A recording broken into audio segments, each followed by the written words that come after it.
Hello and welcome to TheFIX, a show about post-processing and the cool and creative things we get to do with our images after the shoot. I'm Seán Duggan, your host, and this week my guest is photographer and lynda.com author Erika Thornes, and Erika is going to be showing us some of her beautiful underwater images and also sharing some of the processing techniques and workflow that she uses in Lightroom to improve and enhance underwater photographs.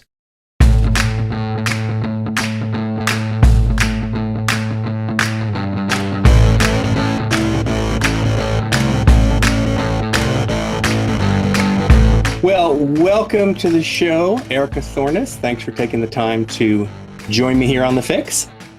I'm happy to be here. This will be fun. Yeah, you were on, about 6 months ago, I think. It was in January of this year.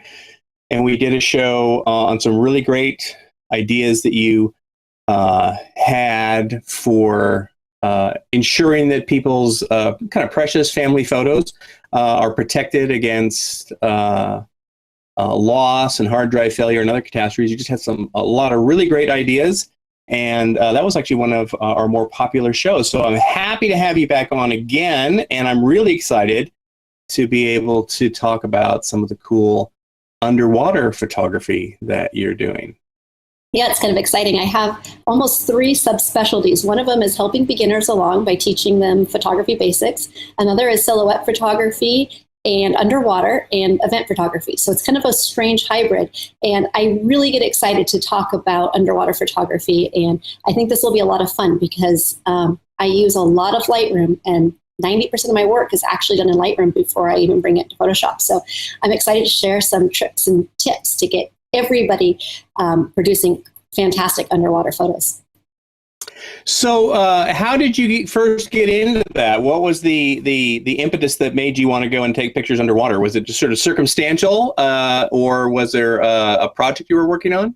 Well, we just moved from New Mexico, and I was terrified of damaging my camera at the beach or in the pool. And I knew that with 3 little kids at that point that I wanted to take pictures there. So I found an underwater case for like $80 on the Canon clearance website. And we just started playing. And then I thought we had seen a really kind of esoteric underwater maternity picture online. And a friend of mine were talking about it, and we're like, well, let's do it. So we found a friend of ours who was pregnant, and she dove into the pool, and it was fun because it was so much more difficult than above water. And I really enjoyed pushing my editing skills and pushing my composition skills further. And it's a fun challenge. It's kind of like how some people relax playing video games. I relax by editing underwater photos. Yeah, no, I mean, I know what you mean. It is cool to be able to just sort of, chill out in front of the computer and work on photos, and I imagine the underwater photos almost sort of maybe bring their own kind of tranquility to them, because there is that sort of, soft lyrical feel to some of them, especially the ones that you create. And the dramatic, the difference between the start image and the finish dramatic, that you can really see that process of change. So I think that makes it even more exciting. So before we get into looking at the pictures and discussing some of your editing workflow, what sort of a housing are you using for your camera? What sort of a camera are you shooting with? Okay, well, actually, I always say whatever you have on hand is what you should use. I think that the processing works a lot better if you shoot RAW. So any way you can get your camera that can shoot in that RAW format underwater. JPEG's a lot more difficult to push the colors as far. So any camera that can shoot RAW is what I use. So there's 2 different things that I do that are, sorry about the noise, that are both really cheap. One of them, I have it right here in my bag, is a hard case. This is for a Sony camera. It's for just a little tiny kind of Sony mirrorless camera. This works great because it can do lots of frames per second. It can shoot RAW. And the camera, it runs about $600 to $700 if you can find a good deal on it. And this only runs about $200. So you're looking at less than $1,000. That's a lot of money, but at the same time, you get a fantastic camera out of it. And for less than $200 to be able to bring it underwater or up into the snow or places like that makes this an affordable solution. The other thing that I do, and The Sony doesn't quite handle color renditions as well in skin tones, and it shoots faster and more rapid, so I can get a better composition out of it, but I can get better skin tones if I do this. It's basically an Evo Marine giant bag. I drop my high-end DSLR camera with lens in this, and I seal it off just almost like a Ziploc bag. So, and these are also less than $300. So I try and avoid the $10,000 rigs that I see a lot of people using, just because I don't have a $10,000 budget, but also because it's fun to be able to see what you can create with less than $300 worth of additional equipment. Yeah. No, and compared to how housings used to be, several years ago, it was a lot more of a upfront cash investment to get into that. And nowadays, as you've demonstrated here, the housings are a lot more affordable. I mean, you can still get the high-end housings, and I highly recommend them. But at the same time, you don't have to do the kind of work that I'm doing. I think that you can be able to do it with, for less than $200-$300 if you're careful. You can find a deal. Cool. Well, listen, let's take a look at some of the work that you have been doing. So why don't you fire up your screen share, and we'll go into Lightroom and take a look at some of those wonderful images you've made. Perfect. Okay, so this is from one of my very first shoots shooting underwater. This was using a little, probably a point-and-shoot camera that could shoot RAW with the case. This is highly processed, but the preliminary edits were done in Lightroom. So this is years old. The pictures I'm showing you are just a small sampling of what I've done underwater. You can find a lot more of my stuff online. So here we go. This is from that same shoot right here. This is from that same shoot underwater. And she was just kind of playing and dancing. So you don't have to do something that's truly dramatic. We had, this one was also done in with a JPEG file, actually, using a little point and shoot that had an underwater case for it. It was done in our friend's pool. This has Lightroom edits and Photoshop edits, but this is what the Lightroom file originally looked like. And I was able to get it, almost all the way done in Lightroom before I brought it to Photoshop and added some more canvas and removed that waterline. But it's kind of amazing to see how much work actually gets done in Lightroom. I found out later that this model hadn't swam in 8 or 9 years and really didn't know how to swim. So keep in mind, you want to have your models be swimmers. Well, it looks like you're in the shallow end of the pool there, so I'm sure that was reassuring for her. Yep. And here's that. And do you have a preference? Yeah, do you have a preference for shooting in pools with lighter backgrounds or darker backgrounds, or does it really just sort of, you take what you can get? You take what you can get, and in clarity of the pool and shooting raw is much more important. So I find that I'm really picky about my pools, not for anything else besides who's caring for them, how recently they've been cleaned, and if you can get basically the cleanliness of the pool and the direction of the light are far more important than the color of the backdrop. Oh, okay. So, and in terms of the direction of the light, apropos that, do you have any preferences or favorite times of day or light directions that you're working with? Yes. Okay. So that's something that I've covered in completely other shows. So we can go on for hours talking about this. But my absolute favorite time to shoot in the pool is at dusk. A lot of people like shooting on either cloudy days, but my preference is at dusk on a bright sunny day, just as the light has stopped hitting the pool. And then I use a $10 insulation panel to work as a giant reflector to shine the light down. So you can see the light on her upper arm, and part of her dress and part of her breast there is all lit from above. That's from somebody holding a 4 foot by 8 foot $10 styrofoam insulation panel that's silver on one side down into the pool. So the sun is hitting that panel, but not the pool, and then it's being redirected down into the pool. Ah, I see. Great. So, so that's partially how we light those. And so here's one that insulation panel is hitting her. This is right out of camera. You can see the little drain at the bottom, and you can see how blue it is. A lot of times when I see people post pictures underwater online, they are still blue like this because they're a JPEG file and they're excited about the composition or the smile, but they haven't taken it that extra step. When you do take it that extra step, you can go from an image like this, which is fun, I love her graceful lines, to something like this.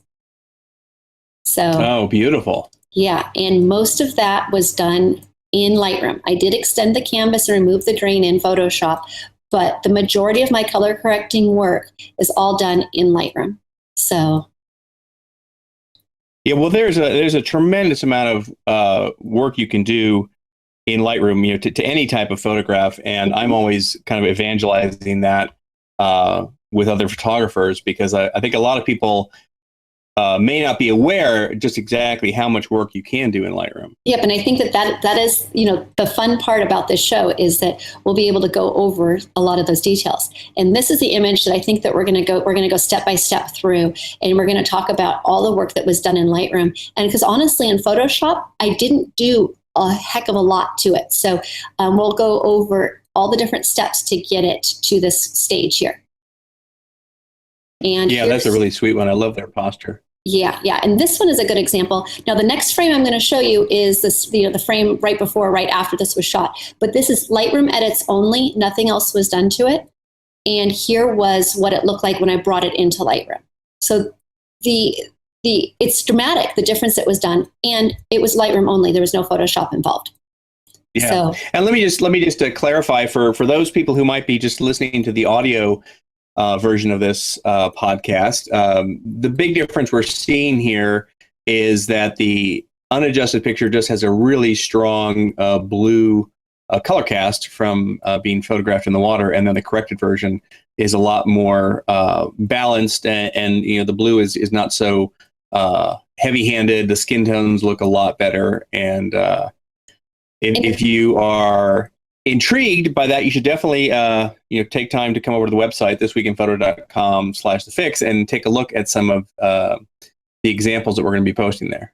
And what's amazing about this image too is that it almost looks monochromatic before we do the color adjustments. And so we're able to pull out all of the color that you can't see with your naked eye that's there in the raw file. And so it's going from a monochromatic image to like almost a dichromatic. It's really kind of cool. So then let's see. Yeah, it's really nicely done. Beautiful. Yep, and then I just want to show you, even when you're doing pictures really up close, like this one, see, this one still has that blue cast to it, and it's shot pretty up close, so the color cast isn't so dramatic. They just look kind of pale and washed out, kind of like they're underwater. And then in Lightroom, we can bring it to about this level, so they can have good-looking skin tones underwater, if even without reflectors, extra lights, flashes. If you're shooting raw, you can bring those skin tones just to the correct balance, which is kind of fun to see underwater. And as you can see, the edits that I did in Photoshop afterwards were just very subtle, just a little bit more contrast, and I added a little bit more color to her lips, because I've discovered with all the color correcting I do in Lightroom, I still struggle to get the lips the right color. And I could do a little brush in Lightroom and just do that, but it's so much easier for me just to go into Photoshop and use the tools in there to bring out the lip color. But beyond that, so much of the processing was done in Lightroom. So yay. All right. So should we get started going through and processing the underwater picture of my two girls? Yeah, by all means. That right. Sounds like a good plan. A fun thing to do. All right, let's do that. Okay. So I'm going to start by showing you the original image here after Lightroom edits, so you can see what we're going for. As you can see, there are still the little lane holders for separating underwater or the shallow end from the deep end. You can see that there's still the little pumps. You can see the drain, you can see the lights, and the plug-in for my vacuum. So everything else that I did to edit for this photo was basically done in here in Lightroom. So let's show you what we can do. Oh, and let me show you the final image first. Here we go. So here's the final image with all of those removed. You can see I kept the tile around the edge of the pool because I thought it kind of framed it well. Mm-hmm. All right, so here, let's start with the original file. Now, I'm not going to do the full screen. Yes, exactly. I'm not going to do the full screen for this. It's such such an amazing difference, between the original one. I can see how somebody who is not aware of what can be done to the image through post-processing, how they might be kind of really disappointed when they took these pictures and go, oh God, just so blue and muddy. Exactly. Yeah. Like, how does Erika get that color? And I'm struggling with this. What do we do? This is normal. And so when I look at the back of the camera and I see this, I'm like, great, we nailed it. And people around me kind of look at my camera and go, wait, what? I'm like, no, I promise you, the color's there. I promise you, we do not have to convert to black and white. We can do this. And so the very, very first step that we need to do to be able to do this, I actually start at the top of my panel here at the basics panel, and we start with white balance. So the very first thing we need to do is we need to slide that white balance thing almost all the way over. And I sometimes pick like a white spot on the image. Right now, my white balance is set at around 29,000. So like sometimes we'll grab the little dropper, and I will pick a neutral spot. So my daughter's wearing a white tank top. So I'll pick a white spot there. And I'm like, yeah, not quite. And I'll use that as a starting point to get to where I needed it. So we can get there by using the dropper. So let's go back to like around where we've had it before, which was 29. And then the tint was way over here. All right, so the very next step I'll do is I'll mess with the tone curve. And for underwater photography, I often don't change the exposure very much, nor do I mess with the contrast here. Depending on what my image looks like, I will bring up the highlights a ton, unless I'm using a reflector, but then I bring the highlights down. So it just depends on how much dynamic range you have in your original image. And for this one, I didn't have so much. So I really jacked those highlights way, way high in order to get a little bit more depth into the image. Uh-huh. So this really depends on what you started out with originally. So this little slider worked for me. It might not work for your image. Another thing I do when I go through this is, as you can see, there's not much going on in the clarity or the vibrance or saturation. I don't mess with that very much at the beginning, because this is something that at the end I might do, but it's not the best place to play with color. If you need to up the vibrance or the saturation, these are global adjustments. And so it'll be much better when we get down to the color adjustments to mess with this. And I'll show you why and how in a minute. Now, I also didn't mess with, I brought the clarity up a tiny bit. I also sometimes mess with the tone curve when I'm doing these. If I do anything in the tone curve when I'm doing underwater, I'll do something called a little tiny S curve, where I'm going to bring the highlights up a little tiny bit and the shadows down. And what that does is it changes the straight line on the tone curve to the highlights are a little higher, the shadows are a little lower, and that's called an S curve. Now they have point curve down here where it says custom. You can have all these different ones. You have linear, you have medium, you have strong, and all of those just create a larger S than I typically like for my images. So I always do a custom one. So, yep. Mm-hmm. Excellent. And of course, you could. I know we're going to talk about this a little bit later, but you could save a preset that has that curve there if you wanted Mm-hmm. to. Correct. Yes, we'll go over presets. Okay. So the most important section for underwater photography for me is going to be messing with the color adjustments. The color adjustments are huge in underwater photography, and we can take this image in so many ways in so many places with just the hue and saturation. Now here, as you can see with the hues, I've got the red slided all the way over towards orange. I've got the orange slid all the way over towards red. I've got the yellow slid pretty far over towards orange, and the green slid all the way over towards blue. Now, it's kind of a funky way to do it, and it would not be something that you would choose above water. Once I've got a really pretty looking hue there, saturation, luminance, I will save this. And that's what we'll talk about presets now, because this can be a challenge and a trick. So we're going to save this right now as a preset, as a new preset, and then we'll go and we'll just mess it up. And then we can just go through and figure out exactly what looks good and why. So we have over here on the panel, on the presets panel, we can create a new preset. Right here, there's a little plus symbol. So if we click on that, we're able to create one. So let's call this Seán TheFIX. All right. And I'm going to put it in my underwater folder, and we're going to check all, because that way we can get back to the stage. So if I'm editing and I push something too far or I don't like it, if I've created a preset, I don't have to go back through my history panel to grab back where I liked the image. I can also create a duplicate copy of that image and save it at this stage, but I can just create this preset and just bring it back to it. So I like creating presets because I mess around with my underwater photos all the time. And that way I have all these different points where I can go through and go, oh yeah, no, that looks great. Let's do it.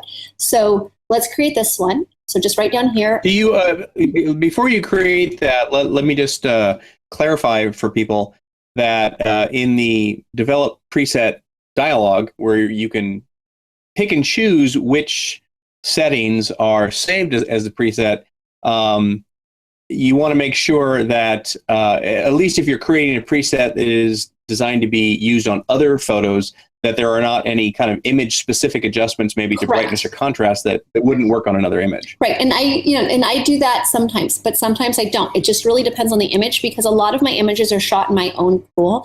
And as you can see, we'll go back to it. You can see that the pool looks really, really pale at the bottom. And I darken that down a lot, often using a brush, an adjustment brush. And so some of my presets will actually contain the graduated filters, the radio filters, and the and some of this specific spot treatments. And that's just because I'm shooting in the same exact location over and over again. And then if I see my image looks funky on the sides, I'll just go and uncheck that and copy and paste and start a new one.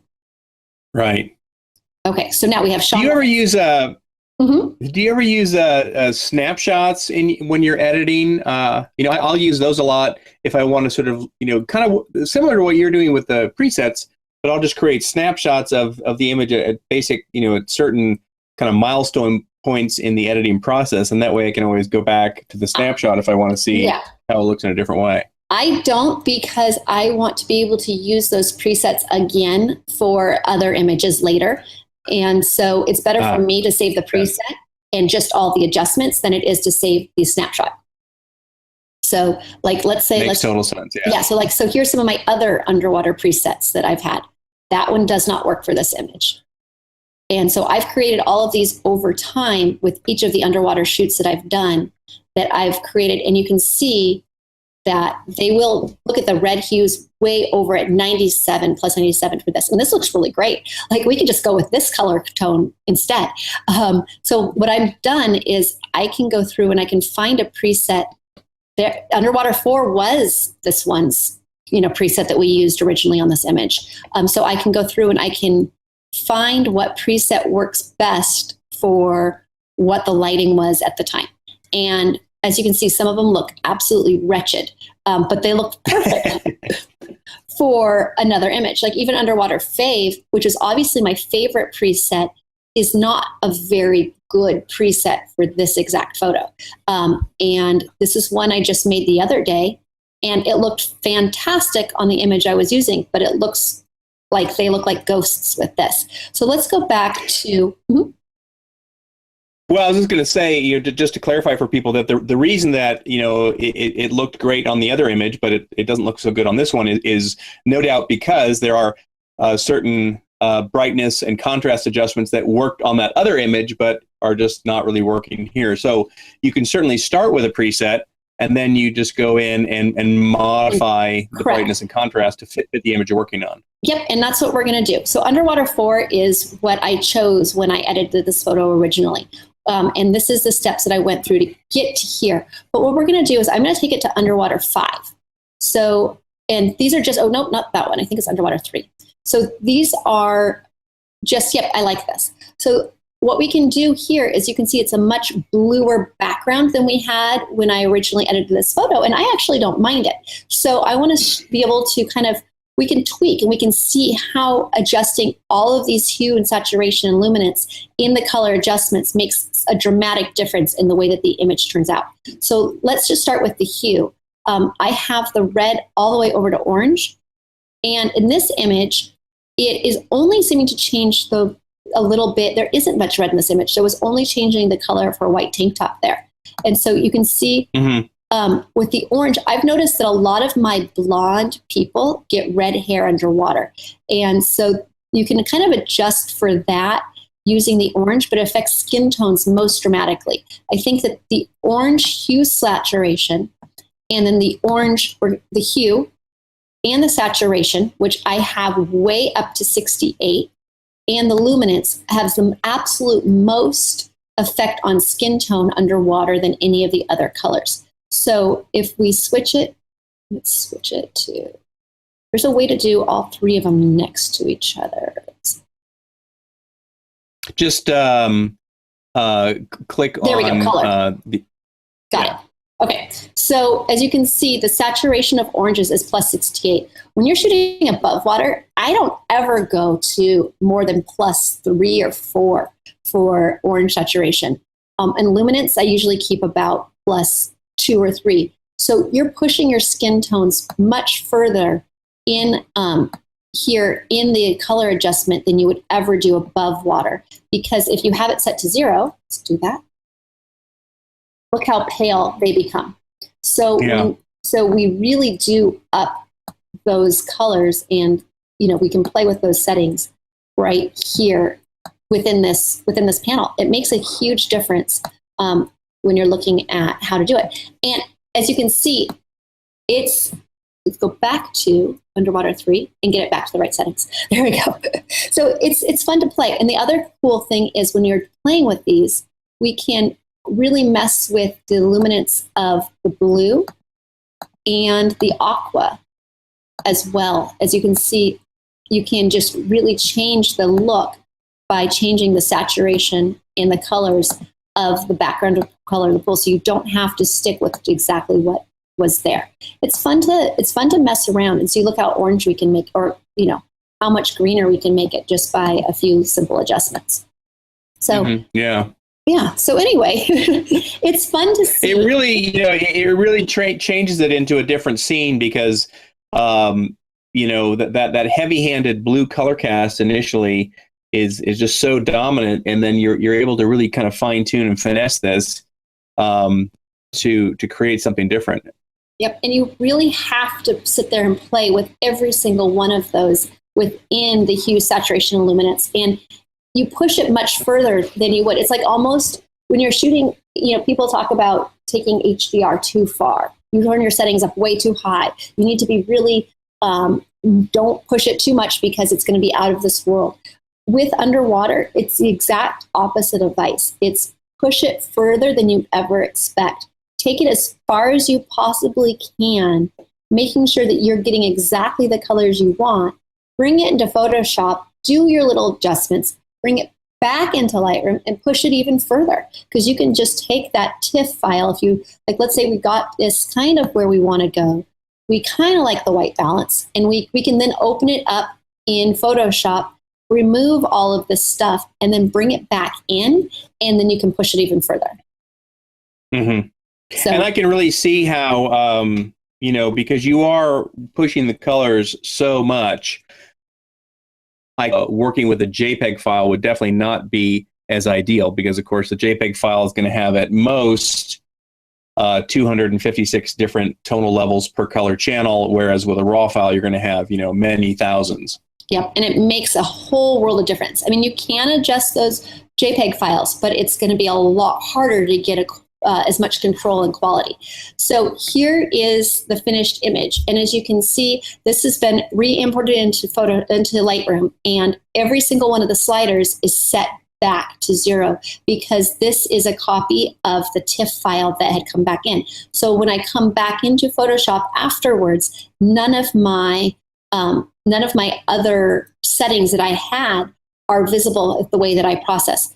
But because of that, I can go through and I can tweak the file even more. I can bring it even warmer than I could originally. It's kind of an interesting hack as a way, but it's destructive. So it's not something that I would, because I can't go all the way back and make the changes to my original again. So it's not something I would suggest, but it's really great for those tiny little details, those tiny little finesses, and doing your sharpening and your contrast a little bit better. And if you're going to use any plugins, like I love to use MacFun plugins, I am able to take this file that's almost finished and then bring it into a program like MacFun to do even more sharpening details or add a little bit more depth to the file that is easily done in Photoshop or Lightroom. Yeah. So when you're correcting the skin tones, obviously when you're working with, models in the pool, it seems like the big issues are, one, the overall blue cast, and then of course making the skin tones look pleasing. I mean, I'm sure that there are other issues too, but are you ever doing any localized work in terms of brushing on skin tone specific correction? Yeah, I am. So let's look at her. Like, I don't know if it'll work for this image, but we'll give it a shot. Okay, so on a lot of my files, what you're going to do is you're going to see that skin tones are going to be different the closer the image is to the camera front, and the further it is back or the deeper it is in the pool, you're going to get a more blue tone. So what I'll do is I'll come in here, and I've actually created brush presets as well. So under here, I have one called Underwater Color Correction. So I have a brush that pushes the temperature up, the tint up, and the exposure up a little tiny bit. And so I can then go in and paint that directly on to her leg. See, there's starting to paint, and my flow is pretty low. So we'll crank it just for an example here. And we don't want auto mask on because auto mask creates little splotches. Especially when we're working with not that great of a contrast difference. Okay, so I have the mask overlay showing here, but we can take it off. And there we go. And you can see that that's too orange for this color correction, but then I can go through and lessen the strength of it that way, or I can lessen the strength of it by hitting the density button and bringing that down. Is that, yeah. Nope, that's not, yeah.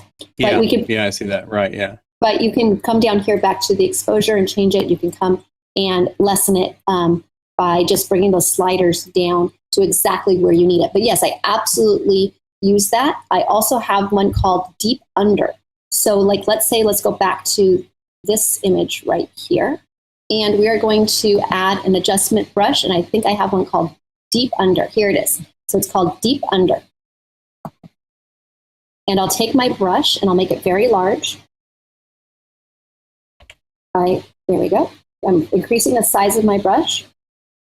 And I will just paint on a darker color here. And the Deep Under has, my temperature has turned so it's bluer. I have my tint turning a little bit more red. And my saturation is up. I want the colors that are currently there to get extremely high, and I'll paint on a bunch of color right here in Lightroom. As you can see, it's really changing the look of the image to change with the localized brushes. So not only do I mess a lot with the color sliders when I'm editing underwater, I also have created preset brushes to create the looks. Oops, hi. The looks that I'm going for right here. And so we can decrease the exposure, and I can up the saturation. And even with this one, I'll make it a heck of a lot bluer than I did originally. So there we go. So that's the kind of adjustments that can be done, and I do in Lightroom when I'm editing underwater. Cool. And then the work that you would do in Photoshop, is that where you're handling obviously the more complicated retouching, but do you ever do any simple retouching in Lightroom in terms of removing the little drains and stuff like that? I can, and I do sometimes, but I don't like where it grabs from sometimes, so I'll have to, when I do it, I have to come way in close, move it around. I'll find a little spot, and I'll increase the size, and I will grab that, and I will do it, but I don't have nearly as much control over it as I do in Photoshop. And so even though I can remove little pieces, I don't always like doing the larger stuff, like we're coming all the way over here, like the light. I don't like having to pick where it grabs from. I think the algorithms in Photoshop do a slightly better job. And then I can also clone stamp for texture. So I'm not just duplicating. And see, there's a little bit of ghosting there. There's a little stuff that I don't quite like, even if I move it back up again. So, yeah. Photoshop is definitely the program for more control in terms of retouching. Correct. And so it works, and you can mess with it, and you can do it, and you can grab from different places. But for the kind of control that I like to have, it's not my ideal solution. And so if I'm going to go into Photoshop to do things like remove this little drain, I'll just do all of this kind of work in Photoshop instead of here, even though I can do it technically here.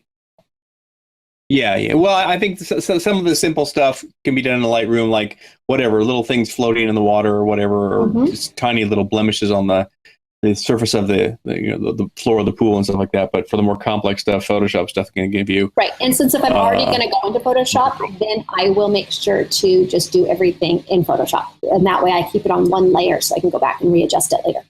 Or like one set of layers into one little thing. So I like to keep all of my localized things like that done in one place where I can go back to easily. Yeah.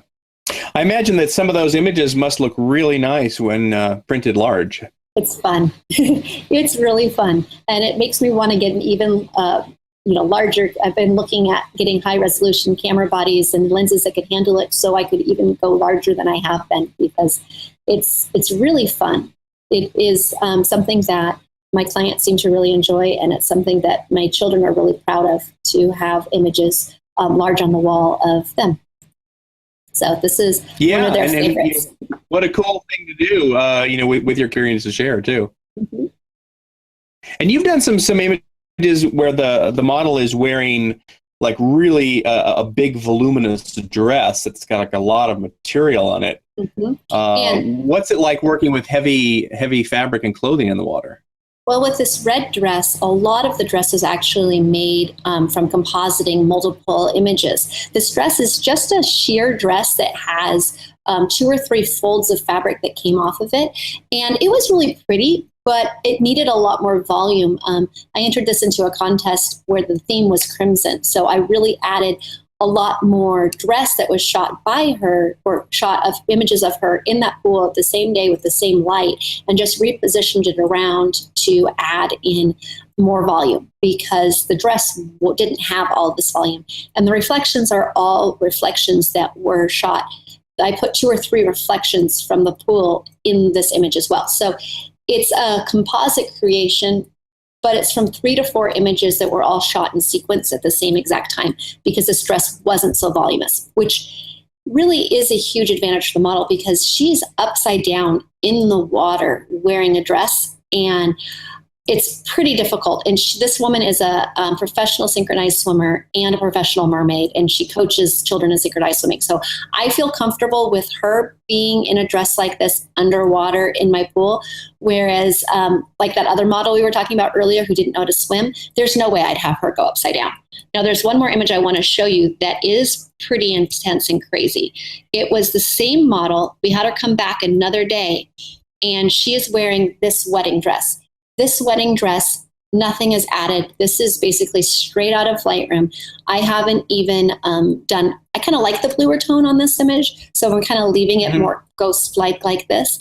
But all of the fabric there is the fabric from that dress in that pool at that shot. So she was able to flip herself upside down, move and flutter that dress all around with her hands, and create a peaceful look on her face while almost drowning. I mean, it was pretty crazy.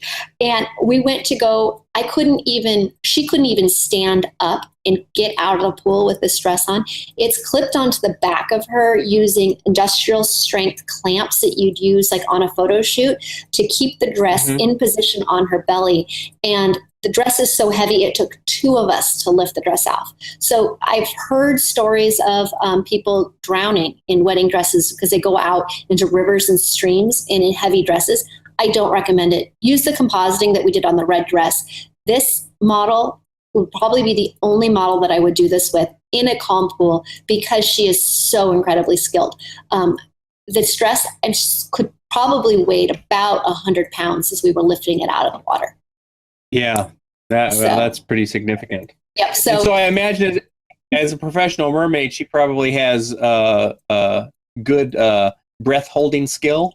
amazing. She can hold breath double as long as I can. So I'm Mhm. raising up to take more pictures of her, coming back down again, and she's still going. So, I mean, it's incredible. So, if you are looking for a model to shoot, I recommend looking, if you don't want to just do your family and kids, if you really want to do the models, look at talking to local synchronized swimming schools, look at people who have been synchronized swimmers who are also ballerinas. It makes a huge difference in their gracefulness and their movement. I found that ex-dancers, when you're not doing crazy things like this with a heavy fabric, dancers are better than people who are pro swimmers. Pro swimmers still make funny faces underwater. Surfers are hilarious because they do these exaggerated big poofy cheek faces, and they can hold their breath for a really long time, but they don't know how to look graceful while doing it. So if you're looking to create grace and beauty, look for dancers and talk to your local synchronized swimming schools.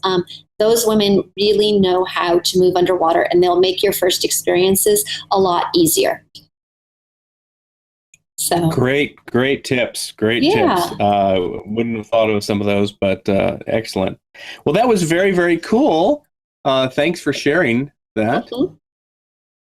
Yeah, it was fun. And I just really encourage people to just go out and give it a try because it seems overwhelming at first, but you can do it. And don't be disappointed when you look at the back of that picture and you see a totally blue image. That's completely normal. And with Photoshop and Lightroom, we can really bring those colors out that I don't even think we're aware of are there. So, Erika, where can people find out more about you out on the web and see more of your images? Well, I am the only Erika Thornes in the world, so it's pretty easy to find me. I also am an author on lynda.com, and I've got 2 courses out there, and it's fun to be an author with you there. You can also find me, I've got some underwater articles on photo focus as well as smug mug. So if you type in Erika Thornes smug mug underwater, some really great shooting tips will be there that we didn't cover in this course. And yeah, so there are some places out there to look for me. So it's just if you Google Erika Thornes underwater, a lot of really great stuff will come up. So I'd love to hear from you and your underwater adventures if any of your viewers decide to shoot. I am open to receiving feedback, and I will help you in any way I can. Well, cool. I will put a link in the show notes to the Smug Mug resources that you mentioned, and also to maybe some of your stuff on photo focus. And what are the subjects of your lynda.com courses? Well, I've got one on shooting kids in the park. Well, no, wait, rephrase that. I have one on taking beautiful pictures of children in the park. And then I also have one, I know, gotta watch those words. And then I also have I know. On photo archiving, so that we make sure to preserve those family memories of our beautiful days in the park with our children. So they kind of work together in a way. So I highly recommend you check them out because I think they're a great resource for the beginning to intermediate photographer. Great. And I'll put links to those in the show notes as well. So great conversation. It was cool to get a little bit of backstage peek at how you process some of those wonderful images. I've just kind of been transfixed by some of the recent ones you've been posting, and I'm glad to have the opportunity to get a sense of some of your process. Great tips. It's fun. It's really fun. And just remember to save those presets, and because you never know when you're going to need them again. And also just to really push your images further than you thought was possible. I think that makes a huge difference. Great, cool. All right, well, thanks so much, and thank you out there in internet land for tuning in and joining us here on TheFIX. If you go to the website, thisweekinphoto.com/TheFIX, you can subscribe to the show, and if you want to get in touch with us, there is a contact us link at the top of the page. You can give suggestions about topics you want to see covered in future episodes of TheFIX, or maybe guests and photographers you want to see interviewed about how they process their images. And one last thing to mention, we still have another week of the book giveaway. The book giveaway is closing on Wednesday, July 27th at the end of day Pacific Standard Time.